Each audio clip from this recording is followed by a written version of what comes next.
Hello, this is Todd Siegel with the Psychic Zone. Anyway, I put together a question and answer for people on Facebook, wondering what kind of things they'd like to hear about. And some of my Facebook followers came through and gave me some uh, nice questions to ask. Um, One of the first questions was, and we'll talk about quite a few things today. And I'm just looking at questions as I scroll down. One was talking about two women that disappeared. They're from Kansas, but I believe they were missing in Oklahoma. And their car was found abandoned on a highway, and they were going to pick up kids. Now from what I read on the news, they've are starting to suspect foul play, which I believe it is. And I don't feel too good about the outcome of this. Now, the first part of me wants to see if there's involvement with the two ladies here, some kind of disagreement, but I'm not feeling so much that, except something about the 39-year-old, his last name's Kelly. I'm getting a strange feeling on that side of it. I'm not putting any blame here, but I'm feeling some kind of motivation or bad outcome through her. I can't say for sure. Disappearance wise, I'd have to go to the exact location. Let me see. So what I do in this case is I will go to the exact area. Highway 95 and Road L, south of Elkhart, Kansas. Is where they were traveling. So I'd have to go to...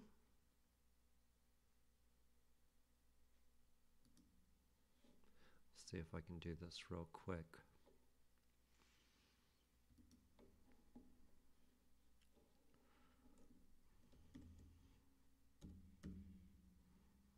And just give me a second here. So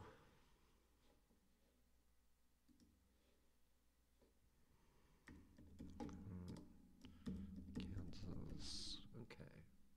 Here we go.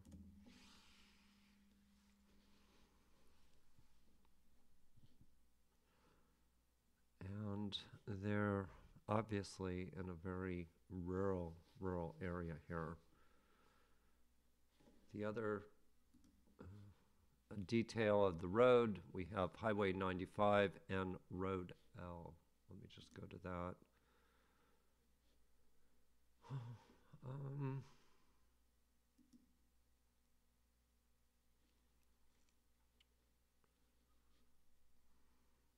Okay, I'm starting to get some names. Now, sometimes what I'll do is I'll come up with names, but it's like the name is right on the tip of my tongue. And what I do is I look on the map to see if that name comes through on the map, if I can find it.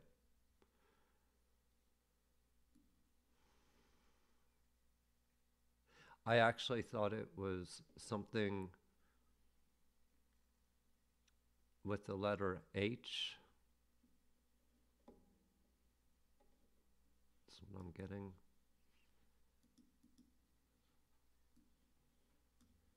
And there are a couple of H's on here. There's Hugh, I believe.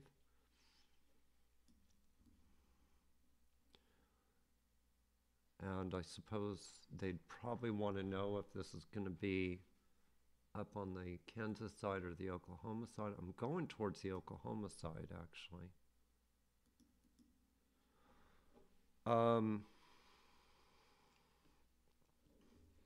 I hear something about delivery, not as a place, but something about delivery. I also get, pardon the name, but I get a hooker town across on 54 is where I'm going.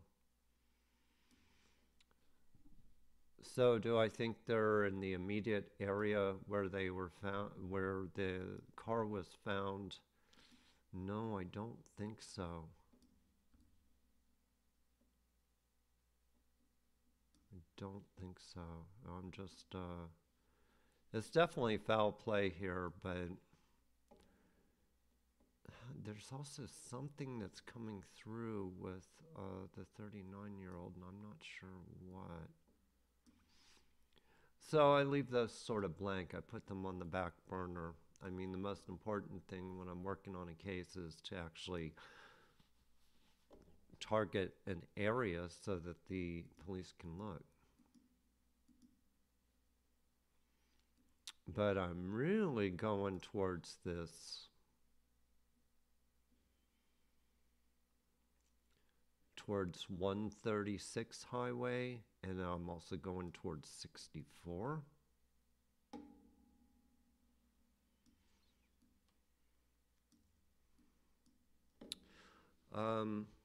Not a very descriptive clue, but I do feel cows and livestock near there.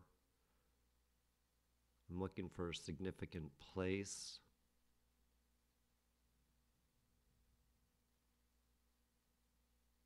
Not much is coming to me actually with these people. So I will go back to the photo again of them. And just give me a second here. Okay,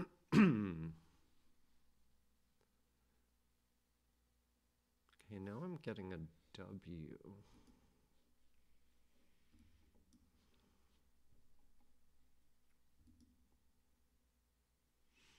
I do not see any kind of town with a W. Although a W could, the other direction is a place called Walsh. That would be on the Kansas side. Okay. W could also correlate to a road. So I'm just going to roads here.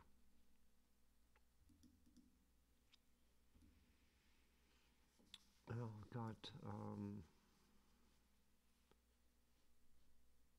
we've got numbered streets. Number 6 keeps coming to me. But that could also be 56.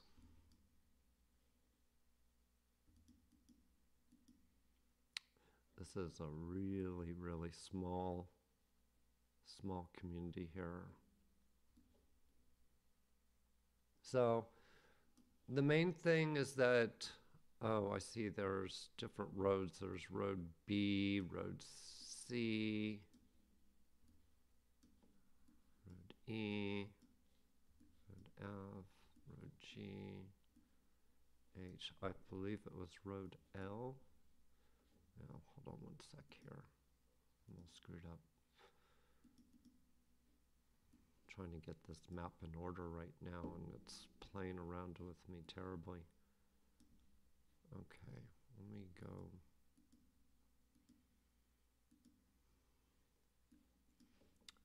Oh, why? Battery on my mouse must be bad because this thing's jumping around. Okay, here we are, back to Elkhart.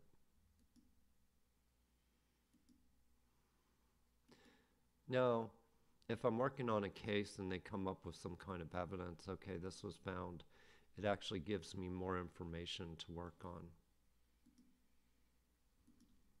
It will give me more clues to give them. because we're both searching for evidence, basically. Okay, let me just go down the... They must have ran out of names because everything's road G. There's road L. Okay. And what did I say? W? Is there actually a W road?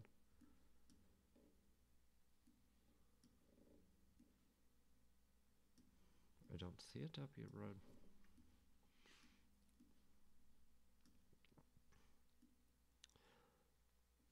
Okay, I'm just going down here. Now they've numbered the roads. It's interesting. I have been through places like this, actually. Okay, they've got a road O. I also said before, now I'm backtracking because every clue is kind of, important in a case like this. I said a road with a letter H in the beginning, or a town. There is an H. Okay, so let's go. From what I'm seeing, as far as terrain, there's not much here.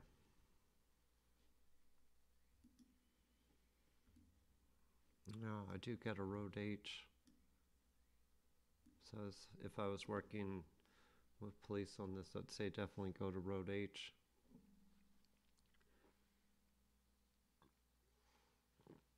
I don't feel good about it. I feel some evidence like purse or belongings might be found somewhere. Okay.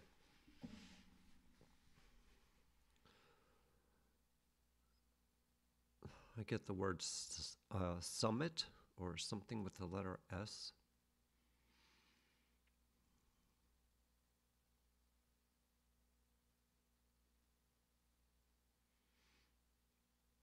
I also get a rock pile. And this is not a rocky area, but I get a pile of rocks somewhere.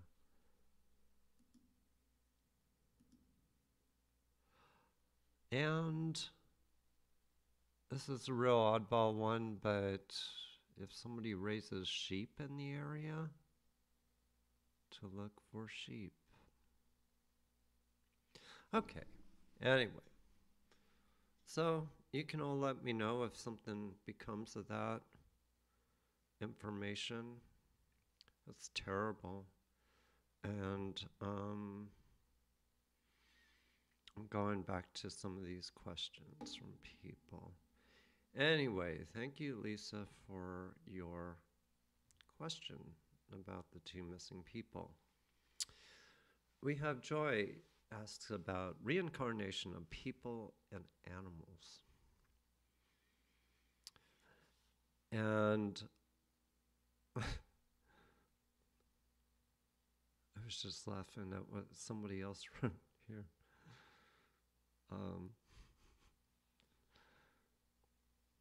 Okay, and then I have a question about the eclipse that's on 4/8. And more about reincarnation from a woman named Maria. What happens when we die? Reincarnation, end of the world. More about religious figures. How this world started or came to be, just a few off the top of my head. And then I have a question about missing people cases. There was the case I was talking about, I think on a live recently about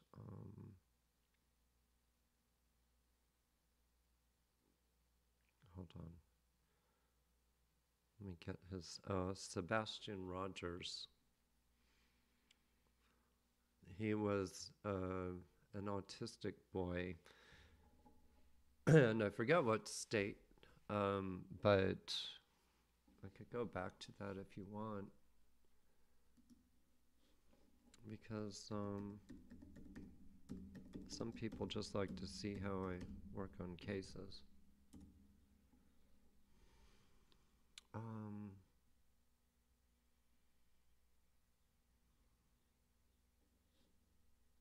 Okay. This is from Tennessee. I have to get through all these ads when they do this stuff. Let me, okay. Sumner County. All right, let me.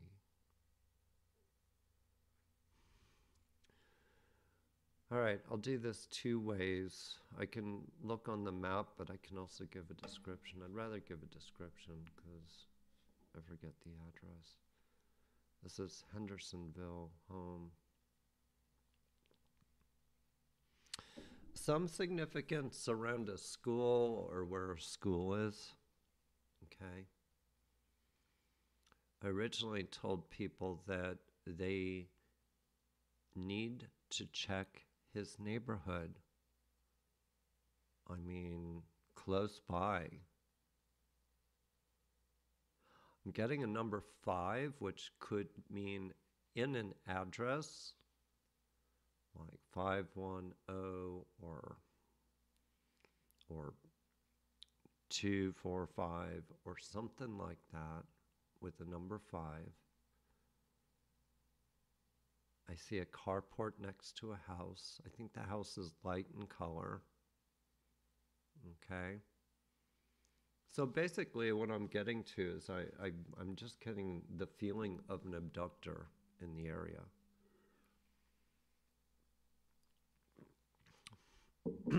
Definitely foul play here. But I swear it just feels not too far from where he lived. So people and homes have to be questioned and should all be considered suspicious until proven not. So that's still what I feel about it. Whether he's still there,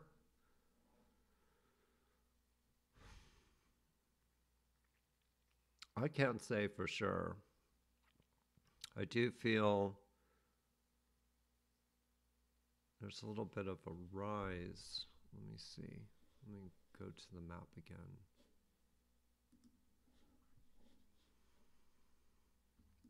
Just hold on a sec.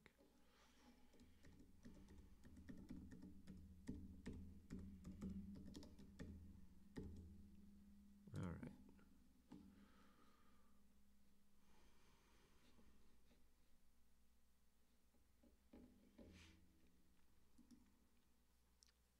Okay, I'm going to terrain map.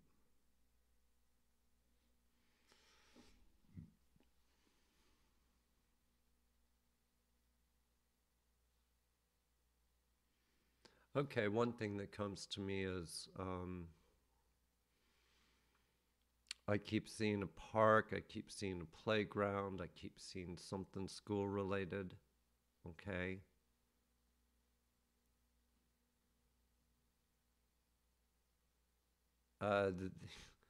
The word golf course came to me, but I don't see any golf courses there. I mean, I'm sure there is. Yeah, there's country clubs, stuff like that, but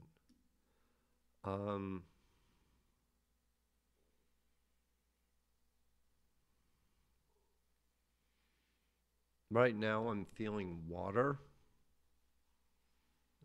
areas.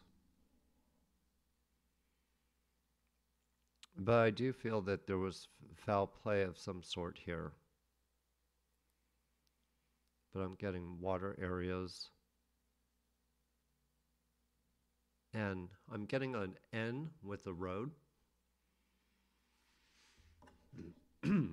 But I don't know his address on here. I'm sure I could look it up. But that's what I have on that case. I get something about the 14th, which is April 14th. Okay. This is very sad. Anyway, I've talked about past lives before. How about past lives of or not past lives, but reincarnation of people before. As far as animals are concerned, yes, they do reincarnate, and they can actually, mimic the physical traits of when they were alive, and I've seen that happen with horses before. See, we kind of think of reincarnation as we're going from one body and then we're going to another body. It's not necessarily that way, because on the other side, we are only spirit. So can somebody reincarnate into somebody who's already living? Yes. Yes, definitely. So, we have spirit guides, and we do have a lot of spirits around us. But on the other hand, we do reincarnate by spirit. There is physical reincarnation, of course, but there's reincarnation of the spirit. And I've seen this a lot, especially with animals. And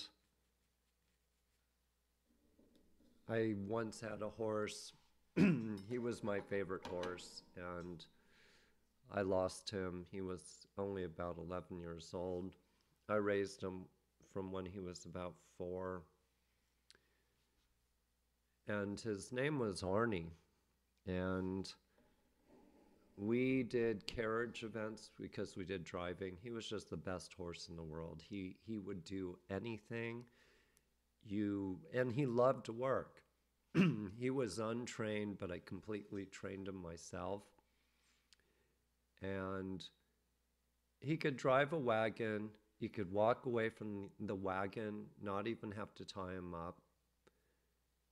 You could drive him like all day, and then unhitch the vehicle, get on his back, and start riding him.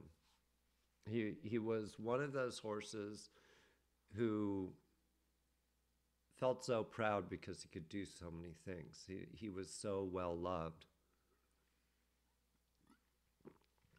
And one day he started not feeling well, and it got to a point where I took him to the hospital, literally took him to Tufts Hospital near Boston, Massachusetts. And he was in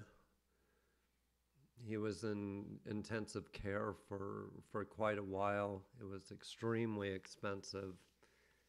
And he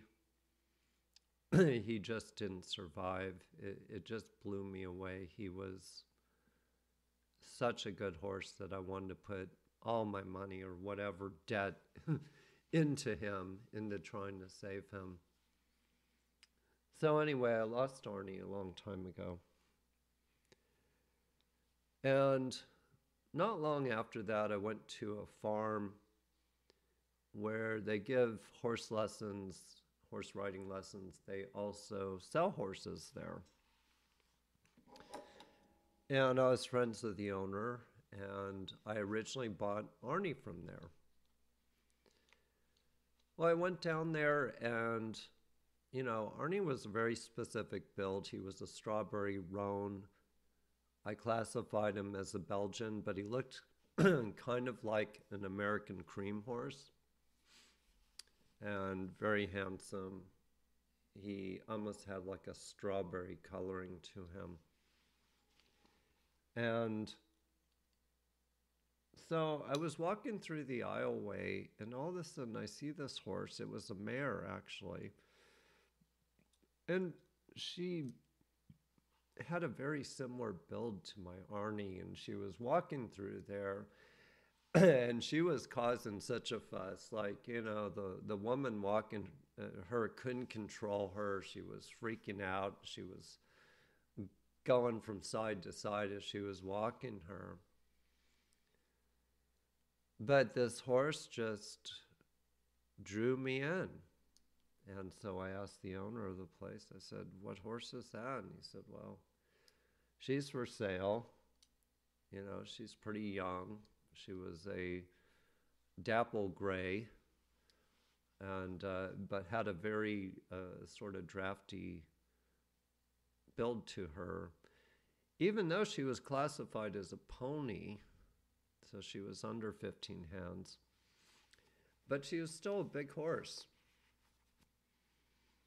And I asked him, I said, are they going to ride him? And he said, "Yeah, you can watch them ride her." And so she rode, and I met the horse, and I just sort of fell in love with the horse. So anyway, I ended up buying her. And I bought one more horse too that was a Shetland black named Neville. He was a beautiful horse. I lost him as well later on.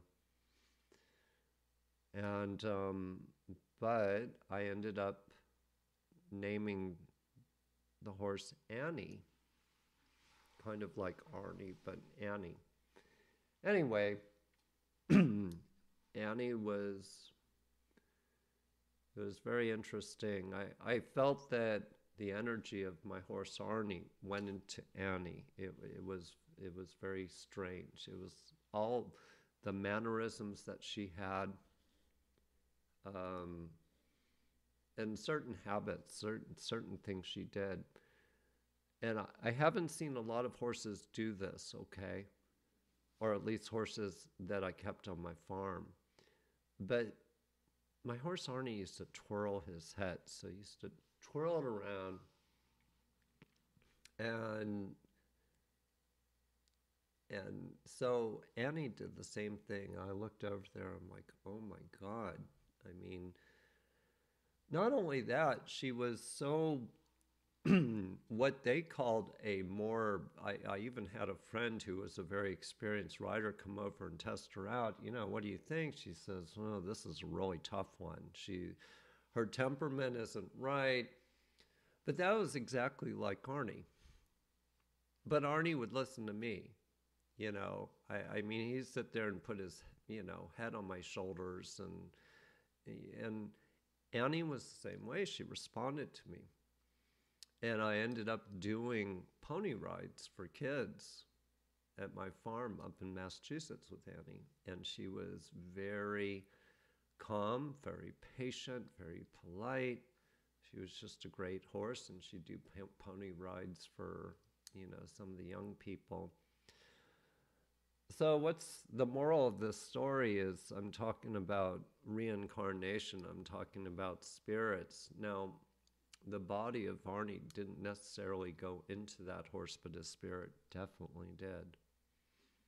And to this day, I still have Annie here on the farm. And anyway, so when we talk about reincarnation, you have to be really open to what kind of reincarnation are we talking about? Are we talking about physical reincarnation? Are we talking about spirit? It's all the same. It's all the same. DNA doesn't make us who we are. Spirit makes us who we are. Anyway, I thought I'd share that story. And I'm going to go. I just want to kind of get to some of people's questions here. The eclipse on the 8th of April. I've read some weird stuff, mostly conspiracy theories, but you never know. Or at least this Catherine who asked the question. I have no idea. I know what an eclipse is.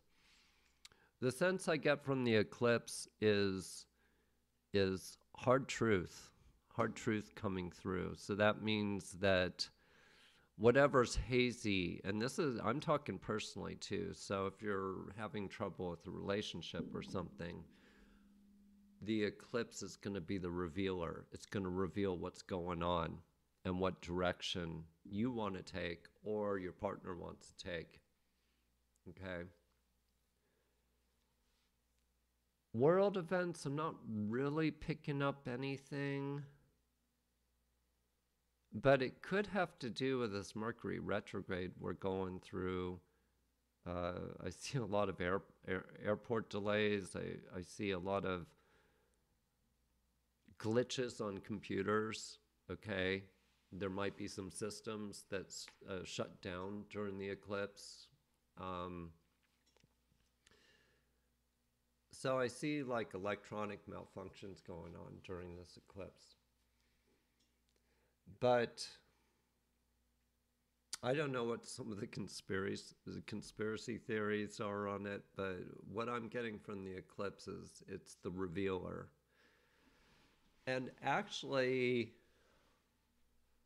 I've heard this from astrology people before, but I do feel that the eclipse will have a lasting energy.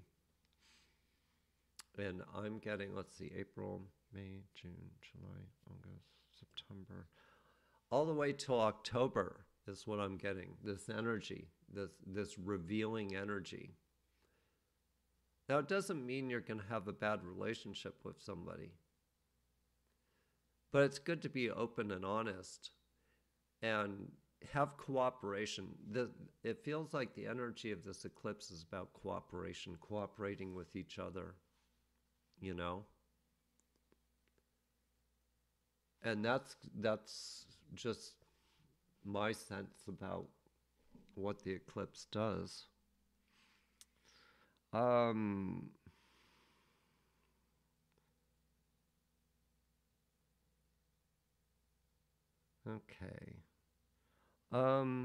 Missing people cases. I worked on a missing person case recently, but I have not heard back from them, which is not good. I'd rather people get in touch with me if some evidence was found.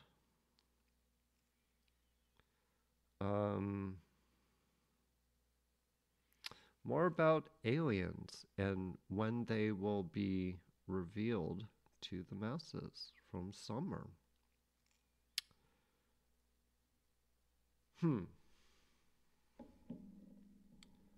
Well, I did talk about aliens, and I did talk about where I felt the origin of our life has come from. Is there going to be, yeah, what's really interesting is I feel our DNA has a plan. That, you've seen the information on, well, for example, the star children, the children that have great abilities, that have, these high levels of intelligence. So, why are we seeing more of this? Why are we seeing more super intelligence, ESP, those kind of things in younger people? Because I believe that our DNA has a plan, and it was set up that way. DNA, I feel, grows. And I feel that almost like our DNA was planned to grow, and it was planned to evolve. And part of the plan is for intuition to escalate, figuring out very complicated chemistry, mathematical, and all these things, okay? So I do feel that from the beginning, there is a DNA plan. And why not? Why couldn't it happen that way?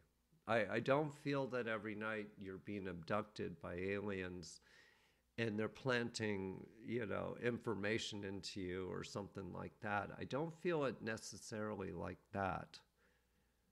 But I do feel the ancient culture on this earth, which was probably millions of years ago, set up a plan with the human species.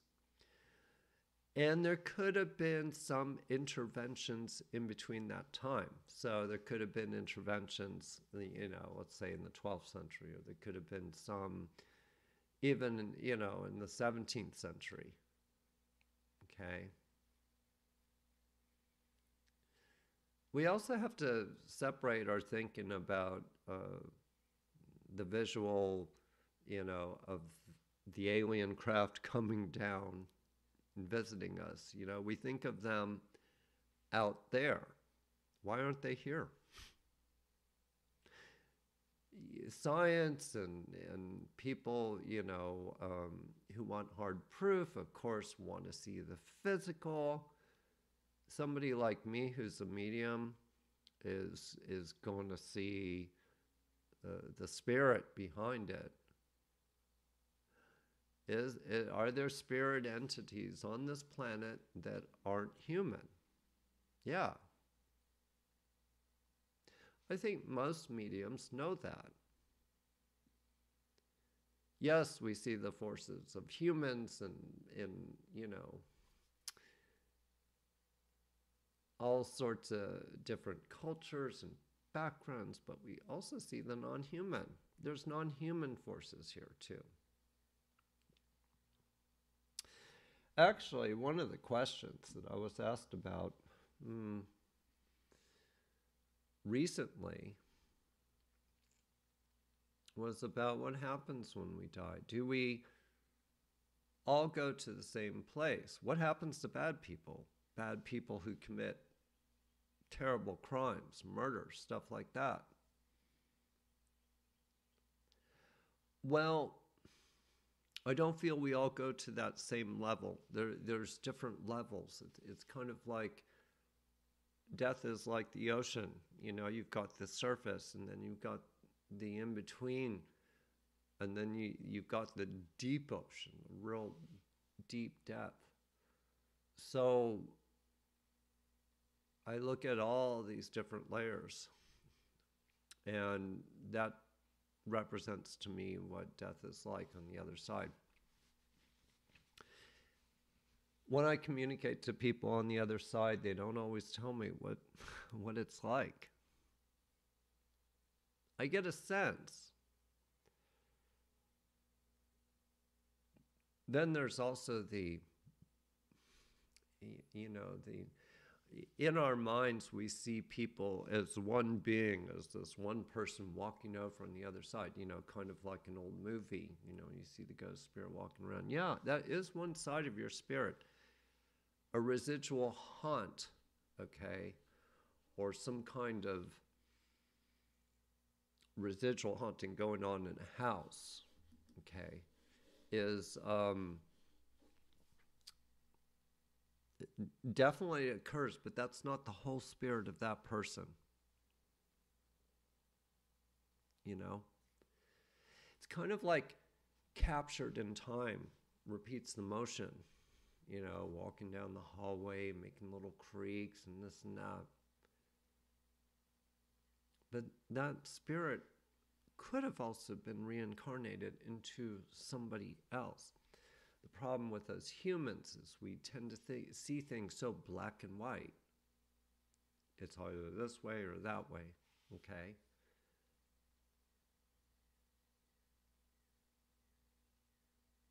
So, back to aliens.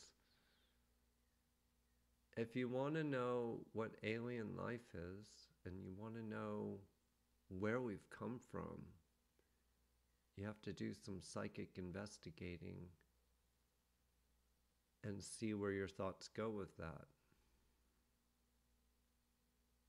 Because I see spirits. I see spirits and I see alien spirits. Okay? I've been to certain locations, certain places, mountains, where I just, I feel some alien entity sort of spirit around that place.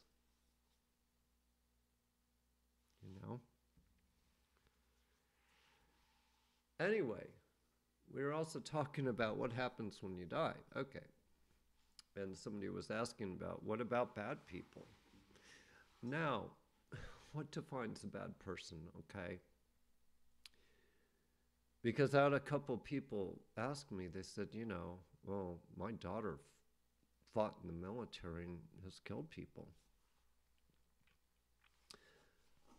Is that a bad sin? Is that something bad? I'm like, no. I said that's very heroic. They're not just doing their job, but they're preserving the peace. They're saving lives. I mean, the combat that these people in the military have gone through. In fact, that was one of my cases I was working on recently.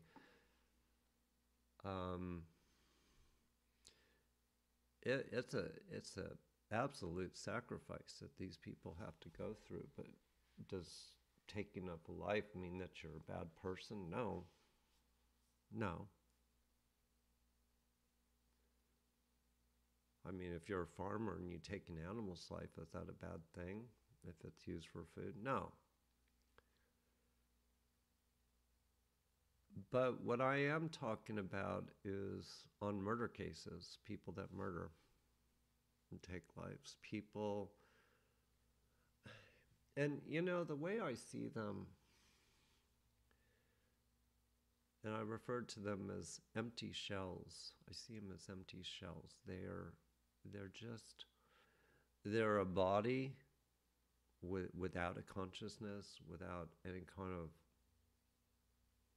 morals or value system. It's almost as though they've never developed. And I have seen this. We can't always blame it on the upbringing of those people, okay? Or the bad things that happened to them. Oh, the poor things must have gone through this. No, not necessarily. Some of these criminals have come from pretty solid backgrounds, or at least not bad backgrounds, okay? And also, our brains are a physical part of our body, and if our physical body goes bad or sour or gets into drugs or substances, it goes bad too. And there is psychosis, there's psychotics, there's this is getting into the medical realm, but there are people who are very dangerous. Okay. When I see those people die, and I see this repeatedly when I do appointments for people, and somebody lost their grandmother, dear old grandmother, and I can see where that spirit goes. I can see where she is. I can see her, maybe her father or somebody, kind of embracing her on the other side. I see other people welcoming that person. The bad people, I see, it's just like they go in the recycling bin.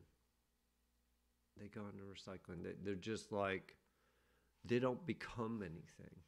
You know what I mean? Because I interact with these spirits all the time, with my clients. They're there, they're present. And, it does look like my mouse is kind of going on this. Sorry, I'm going to try to turn it on again.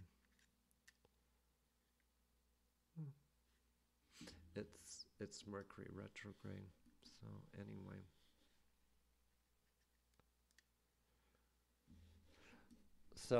As far as spirits are concerned, the bad ones, I feel, just don't become anything. Now, I'm sure a lot of mediums out there are saying, well, no, sometimes they do. Yes, it's true. There are bad spirits. and there are bad entities, and there's bad places, and people are plagued by it. And yes, there are attachments, and sometimes these bad entities do remain. So I'm not gonna discount that, okay? And also, do they come back? Do they reincarnate? The lessons that we didn't learn in this life, we will learn in another life. Do we have a choice of not coming back to this life? I do. I feel so. I feel that we do have somewhat of a choice. It's not like a conscious sort of choice. It's everything's energy, you know. I don't think there's a man upstairs that says, "All right, so it's your time to go back," you know. Consciousness comes back to consciousness. Our life here is to grow, is to learn, is to love. Love's the most important learning of this life. It's the most important. So, but these bad entities will sometimes get stuck. They will sometimes get stuck. So it's really important that you just keep aware. Can a bad entity manifest into somebody else? Can they take over somebody else? Yeah, it's happened before. It has happened before. And it's very, very scary. Be really careful about some of the black arts, the black magic, the just the bad stuff. Okay, it's very important that you don't get mixed up into that. I'm not necessarily talking about witchcraft. I'm talking about the dark witchcraft. Okay, because most witches are definitely not doing that kind of stuff. Okay. So be careful what you ask for. I'm going to go back to my page here and just let me see here what the questions were. Now, I'm sorry this is all jumbled up, but I like doing it kind of raw. I don't like doing it all rehearsed.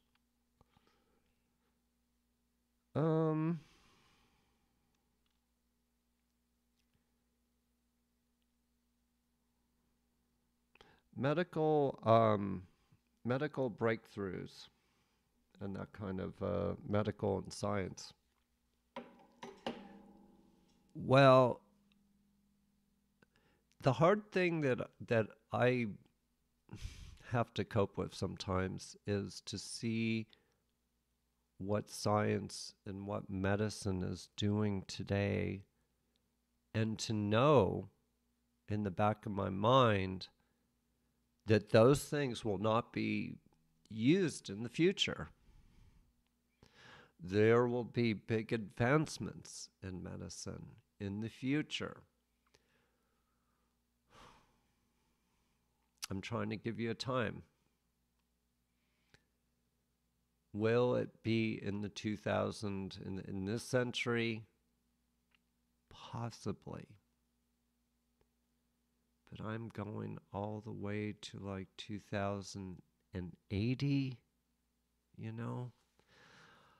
I'm going pretty far forward. It's going to take a long time. Part of the problem is that medicine has become so corporate now. And if you're a doctor, you know the corporate, the big entities that are controlling everybody in the system. It's a problem. It's a real problem. It gets in the way of progress. It gets in the way of advancement. But as far as medical things, things such as cancer, I do not see things like radiation or any of that stuff used in the future. The only way I can describe what I see in the future about that is something dealing with cell structure, like stem cell, like that research. Something that alters our cells to basically, it's just like, it will be almost like taking a multivitamin and the cancer either goes away or becomes dormant, where it can actually surgically be taken out. But it's actually very simple. It's not invasive, and it's a discovery that's made. I don't know if I'll see it in my lifetime, honestly. Which, if I keep riding motorcycles the way I do, could be very short at this point. But the advancements also in prosthetics, or should I say, like, there's going to be like replacement organs for the body that are artificial. I guess artificial organ replacement. I see that as being a big thing. Your kidney fails you, and there's going to be a replacement, not a living one, but a real replacement. The technology with the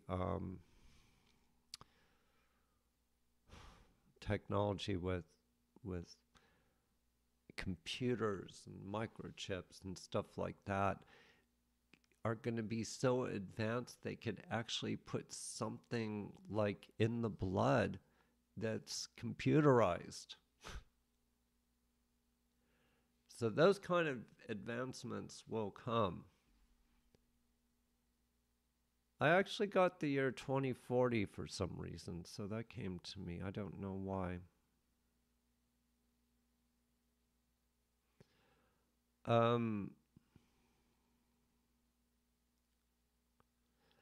Yeah, so I actually see a lot of huge improvements with medicine, but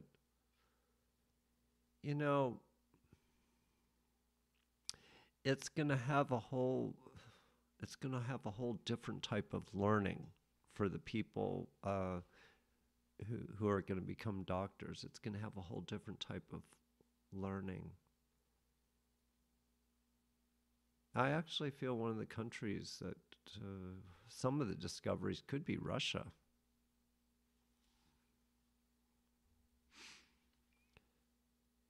And so definitely medicine will have some huge breakthroughs.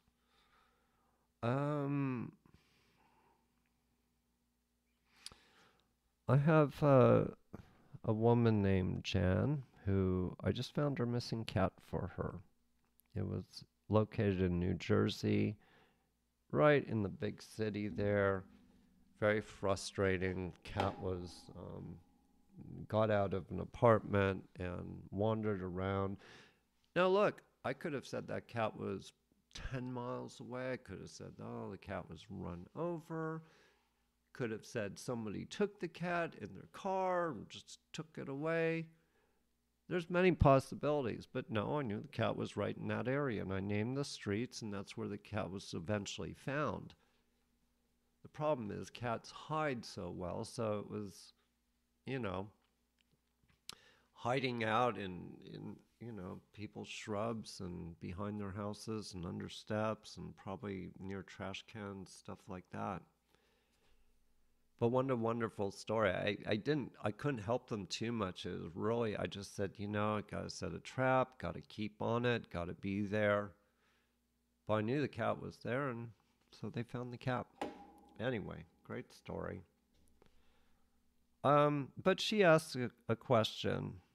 She was learning how my gift works when locating missing people, pets, and helping to solve criminal cases. Do I experience things through the perception of the person, pet, or is it in visions of locations with sensory input? Whoa, those are some good questions. Okay, so those two women that are missing out near Oklahoma there. What is the first thing that I do? Do I go right?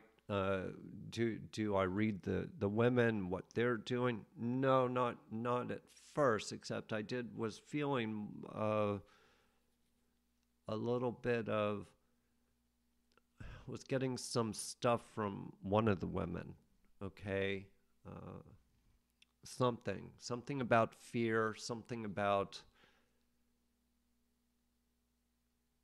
possibly a run-in with somebody. Okay, a person, a male. Okay. The other part of me is first seeing, okay, before I go to the map, what do I see visually? I see flat land. Okay. I saw the side of a highway. Okay. I did see something like tire tracks near the car. So what I'm doing is I'm like a drone and I'm hovering over the location. I'm looking down. I'm looking for evidence. I'm just like the police. I'm looking for evidence. So I thought I saw some kind of tire tracks that weren't theirs. Okay. Another thing is I thought I was getting big tire tracks as if in a truck. That's another thing. And as I tune in, I can tune in as fine as I can. There's something of hair on the seat.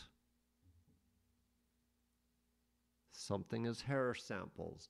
Pulled out hair, not just, hair that fell out. Pulled out, pulled. Okay?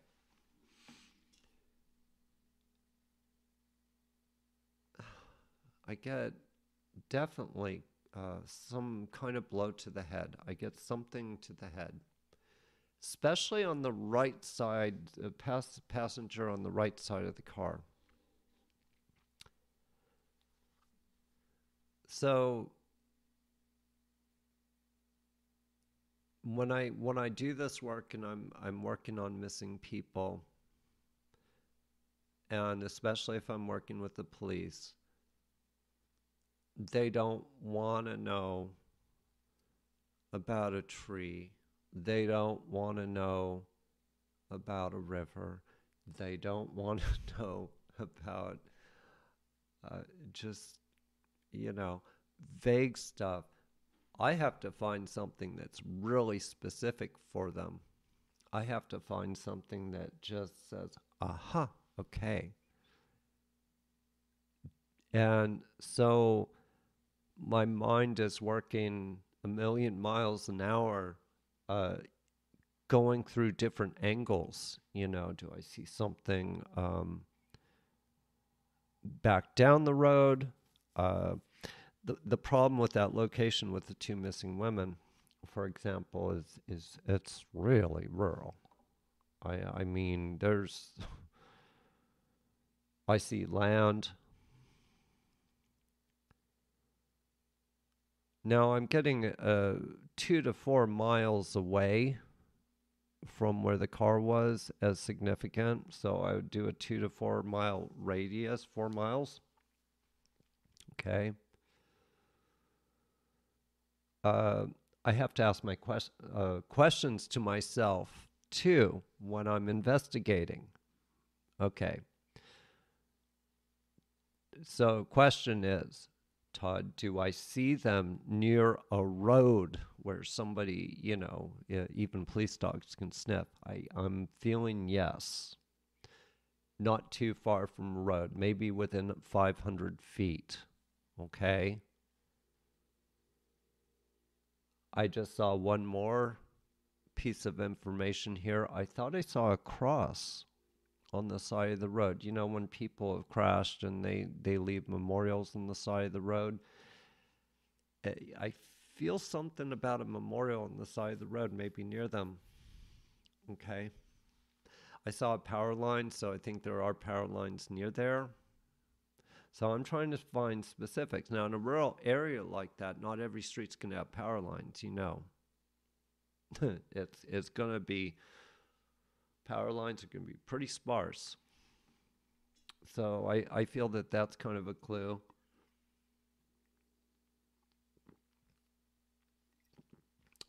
I heard the name Nissan as far as the car.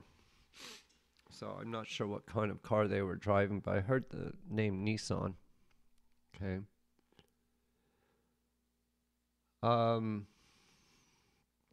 So that's kind of what I do when I'm working on investigation. I sort of, I don't hone in real fast. I get the basic layout that I'm seeing. Okay. But whether it's just sensory, no, I might start getting some messages from one of the victims too. You know that case in Moscow, Idaho, uh, with the kids, and of course, I worked on videos about with that, and uh, the one girl with the darker hair kept coming to me. She kept just talking, talking, talking, talking, talking. Immediately, she was very talkative. Now, I didn't hear everything she was telling me, but I heard certain key words, you know? Like, I felt uneasy. I knew this person. I felt that something was going to happen. I felt followed. You know what I mean? I felt watched, those kind of things. So this kind of work is really, it can be extremely exhausting to me because I'm working really hard. I'm looking at all different angles. I don't know, if somebody's going through a divorce, I'm looking for red flags. I'm looking for a way to make the outcome easier for them, a way to negotiate. So it's all of this psychic stuff, but it's also navigating what's helpful, what's not helpful, you know? That is just, that's the hard part about this kind of work is I've got to really tell the client what is helpful or not. Um, okay, let me see.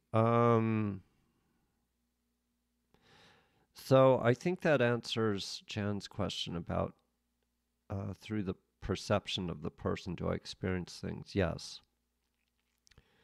Or the pet. Okay, so with missing pets, I'm not communicating with your pet that's lost. Okay.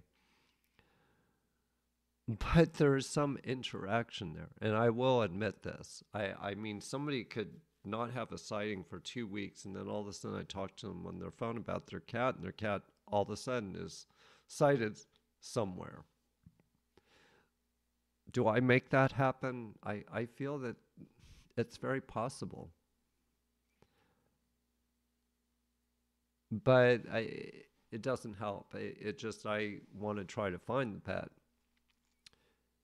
So I am like a drone. I'm looking overhead and I'm looking at it. All of a sudden, yep, okay, there's the dog. Okay, I see the dog. He's on grass. Is this high grass? Is this cut grass? Okay. How far from the road? I see a big dip. Okay. He's on a road, but there's a big trench. There is some water below. Okay. Any kind of visual that comes to me, oh, I get a cell tower. I get a cell tower nearby.